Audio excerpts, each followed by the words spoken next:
Pretoria has officially defied Washington pressing forward with its historic international legal battle in 2026, despite a multi-billion-dollar trade ultimatum. Over $3 billion in vital exports and hundreds of thousands of working-class livelihoods now hang in the balance, threatened by unilateral legislative sanctions. Yet amidst this widening South Africa crisis, a fierce defiance echoes from Parliament as Julius Malema denounces Western hypocrisy, declaring that the era of modern submission is dead. If a nation has the vote but not the voice, is it truly a democracy? Do not look away. What comes next may change how we read the map of global power. If you believe in these untold truths, show your support right now, give us a like, leave your thoughts below, and subscribe to South African Dynamics to continue this journey together. This is not a mere diplomatic dispute. It is a profound struggle for foundational sovereignty. For decades, the global order dictated that developing nations must comply with foreign mandates or face engineered economic ruin. Today, the battlefield has shifted to the highest international chambers, exposing a deep rift between domestic political survival and global principles. The battle lines are no longer drawn merely with tanks and artillery, but with legal briefs and economic blockades. In the grand chambers of the Peace Palace in The Hague, the international community is witnessing an unprecedented institutional collision. Israel has officially submitted its latest comprehensive counter-memorial for 2026, aggressively challenging the foundational jurisdiction of the International Court of Justice and demanding an immediate, absolute dismissal of the genocide charges brought forward by Pretoria. It is a calculated legal maneuver designed to dismantle the case before the substantive merits can even be fully debated. Yet the response from the union buildings has been unyielding. South Africa refuses to retreat, insisting that international law must apply universally, regardless of military power or strategic alliances. This unwavering stance has elevated a regional diplomatic dispute into a global litmus test for the integrity of international governance. But international principles carry immense structural costs when they clash directly with the interests of global empires. In Washington, within the true seat of power, where economic hegemony is engineered, the response has been swift, cold, and calculated. The United States Congress has weaponized trade policy, explicitly embedding punitive mechanisms within the Consolidated Appropriations Act 2026. This specific legislative directive forces a comprehensive security and diplomatic review of bilateral relations, placing South Africa's inclusion in the African Growth and Opportunity Act in immediate peril.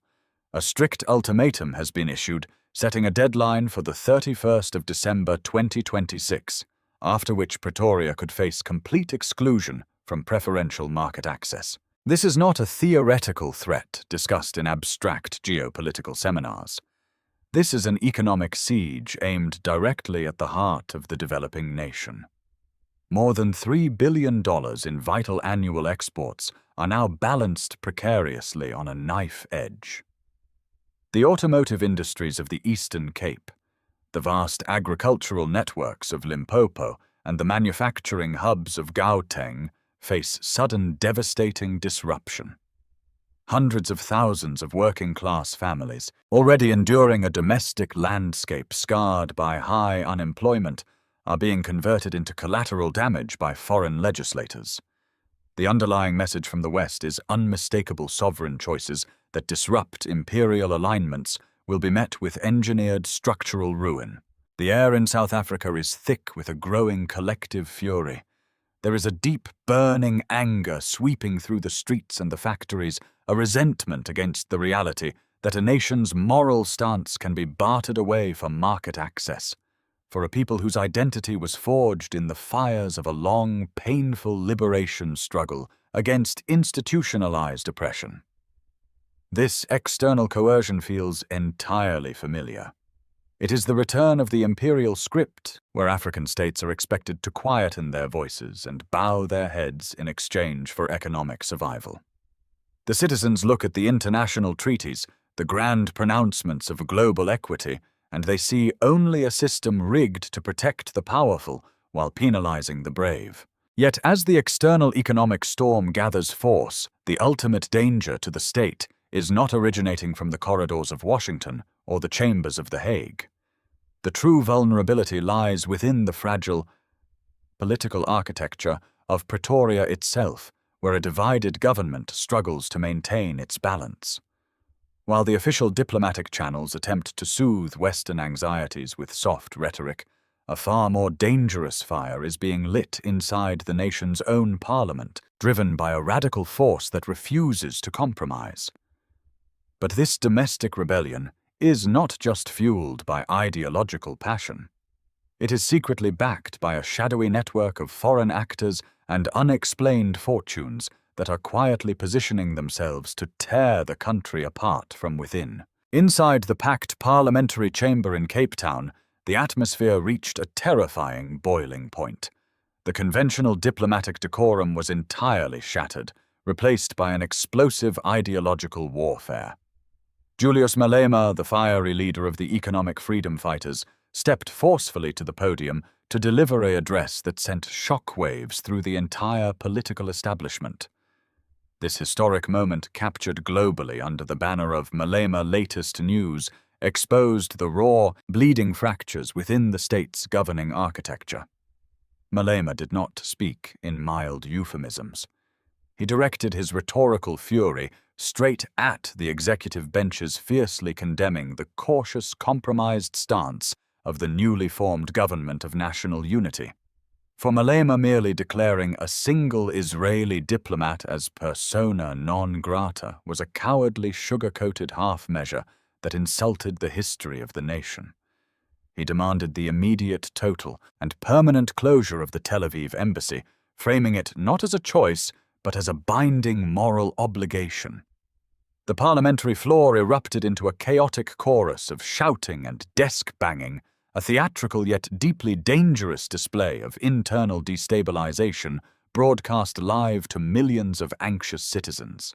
But as this intense political drama played out under the blinding television spotlights, a far more sinister narrative began to unfold beneath the surface of the domestic landscape. Malema pivotally shifted his assault from abstract foreign policy to a highly detailed investigative exposure of his internal rivals, specifically the Umkhonto we Sizwe party, led by the former president Jacob Zuma. The storytelling took a dark, investigative turn as Malema began highlighting specific material anomalies on the ground. Anomalies that mainstream journalists had completely ignored. He pointed directly to the sudden multi-million rand proliferation of highly sophisticated political merchandise flooding the poorest townships. These were not cheap, poorly printed promotional banners.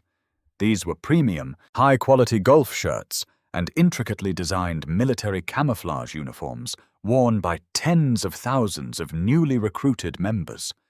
In an economy suffocated by deep financial crisis and widespread poverty, the sheer scale of this luxury logistical operation defied baseline reality. Poor citizens were not purchasing these expensive uniforms with their own non-existent savings. Someone somewhere was financing the disruption. Before we reveal the next chapter, which is perhaps the most powerful assertion of sovereignty you will ever hear, I want to pause and speak directly to you. If this channel has moved you, if these stories are touching something deep in your spirit, then consider becoming a member of South African Dynamics. Not for exclusive perks, but because every membership is a vote for truths that mainstream media refuses to tell.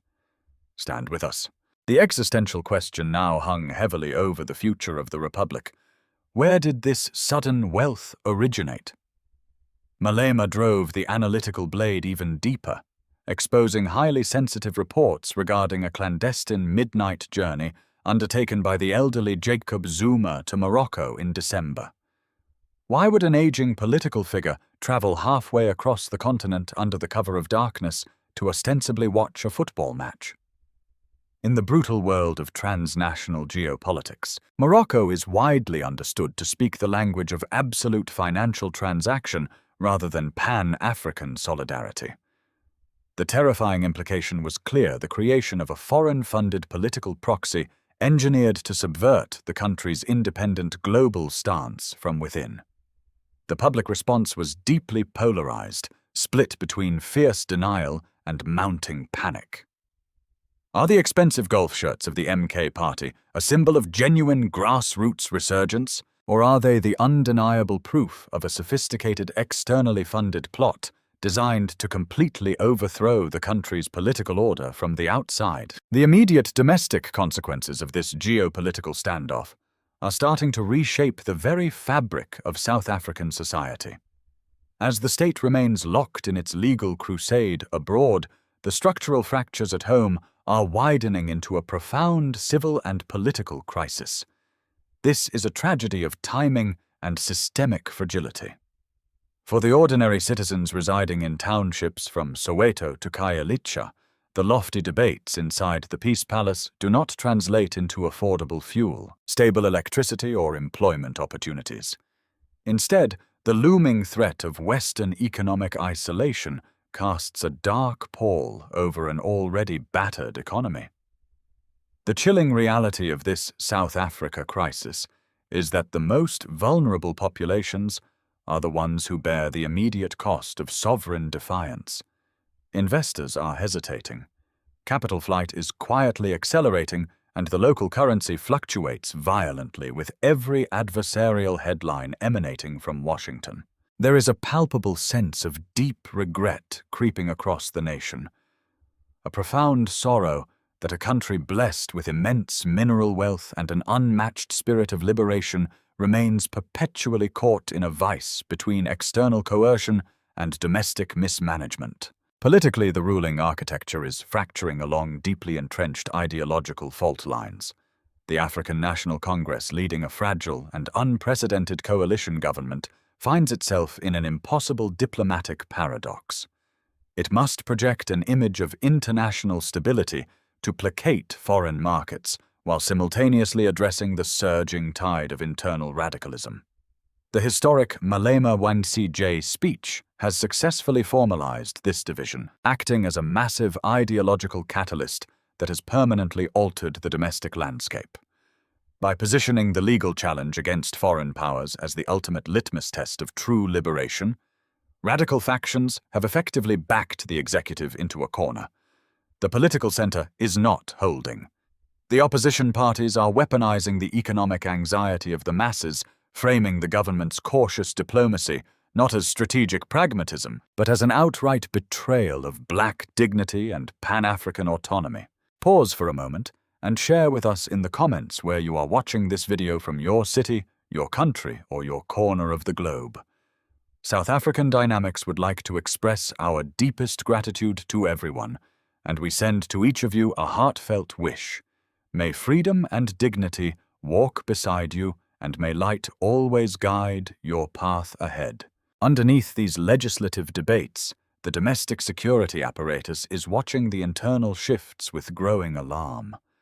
The deep ideological divide is no longer confined to parliamentary debates or academic essays. It is manifesting on the streets, where the highly publicized expensive uniforms of populist movements stand as a stark, visible challenge to the established order. The long-term stability of the state is being undermined by a poisonous combination of economic stagnation and external manipulation. The domestic landscape is increasingly defined by a struggle for the soul of the nation as the historic promise of 1994 collides with the harsh geopolitical realities of 2026. The shadow of neo-colonial influence is lengthening, threatening to obscure the sovereign achievements of the past 3 decades. The grand dream of a prosperous, self-reliant African superpower is being steadily eroded by internal fragmentation and factional warfare. Yet while Pretoria remains deeply consumed by its own internal contradictions, the strategists in Washington are already preparing a far more direct institutional response that will shock the international order. The geopolitical shockwaves of this confrontation have reverberated far beyond the borders of the African continent, drawing sharp re-evaluations from the highest diplomatic corridors in Europe. the African Union, and crucially, Washington. For American foreign policy strategists, the actions of Pretoria are viewed not merely as independent diplomacy, but as a direct challenge to Western stability. In the United States Congress, a striking bipartisan consensus has solidified against South Africa. Lawmakers from both sides of the aisle have discarded their usual domestic divisions to unite behind a singular punitive agenda, driven by the absolute necessity to protect their foremost strategic ally in the Middle East. Under the prevailing influence of Donald Trump's transactional doctrine, the bilateral relationship is no longer evaluated through the lens of historical liberation solidarity, but through the cold calculus of immediate compliance. This shifts the debate into an entirely new arena, triggering an unprecedented escalation in U.S.-South Africa tension. The machinery of the State Department has been mobilized to thoroughly re-examine every layer of aid security cooperation and intelligence sharing. In Washington's view, Pretoria's legal challenge at the Peace Palace represents a dangerous subversion of global norms.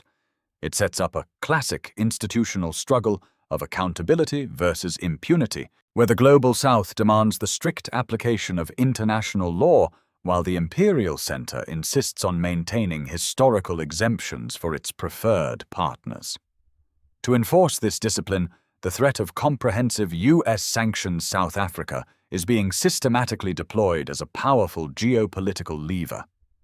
The strategic objective is clear: to isolate Pretoria diplomatically and inflict enough economic pain to serve as a chilling warning to any other developing nation contemplating a similar path of defiance. Yet this predatory exercise of diplomatic and economic power is triggering an unintended global reaction.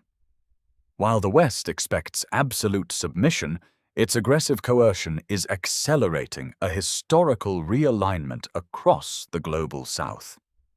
Nations that have long endured unilateral blockades and economic warfare are watching South Africa's resilience with profound solidarity. Washington has fundamentally miscalculated the psychological endurance of a state whose identity was forged in resistance. The overt pressure from the West, rather than fracturing the nation's resolve, is forcing a massive strategic pivot toward an entirely new economic and defense architecture. The imperial architects in Washington failed to realize one critical truth: the harder they squeeze, the closer the emerging global powers will draw together to build a world where the dictates of a single superpower no longer carry the weight of law. Bạn có đồng ý với nội dung của phần này không? Tôi sẽ chỉ tiếp tục khi bạn xác nhận.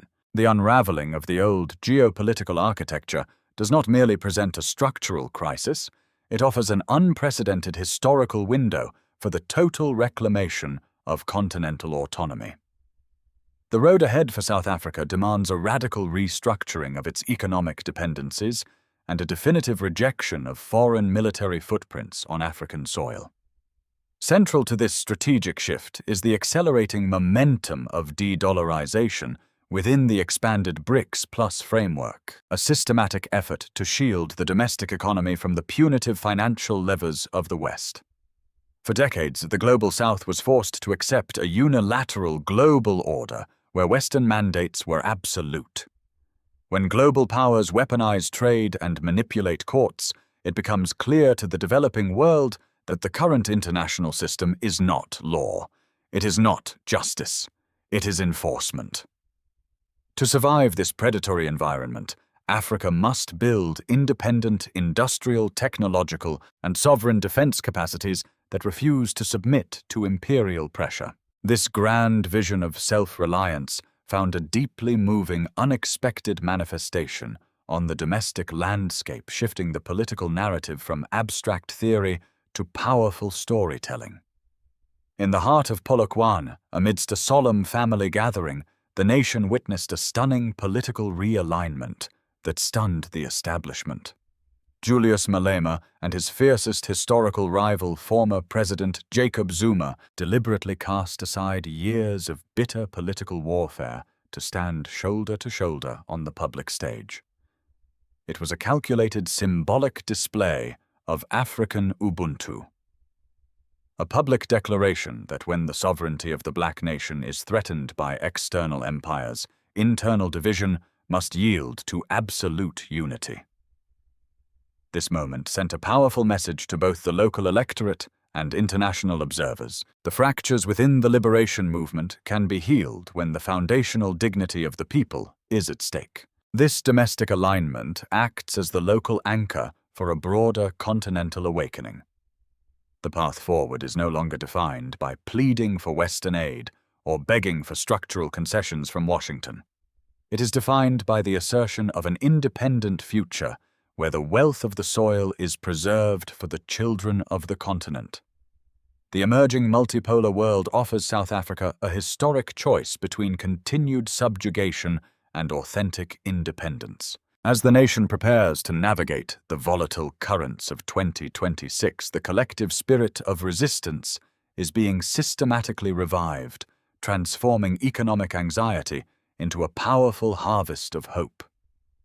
Yet this historic transition is far from complete, and the final verdict on this global struggle will not be decided by politicians alone, but by the enduring judgment of history itself. The grand theatre of 20th century hegemony is fracturing, giving way to a global dawn defined by unyielding local resolve.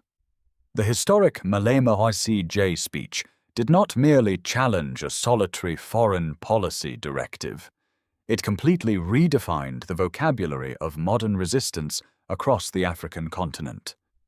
This is the ultimate crucible, where a developing state chooses to define its legacy through the pure lens of sovereignty versus domination. For decades, the Global South was told to compromise, to wait, and to adapt to an international order rigged by external powers. But the line in the sand has been firmly drawn. If power changes hands, but not structure, has anything really changed? True independence cannot be bartered for market access, nor can it be silenced by legislative blackmail. We stand at the precipice of a historical transformation where the old structures of imperial control must confront a unified front. The escalating US-South Africa tension serves as a stark reminder that asserting an independent path will always invite aggressive retaliation from the global center.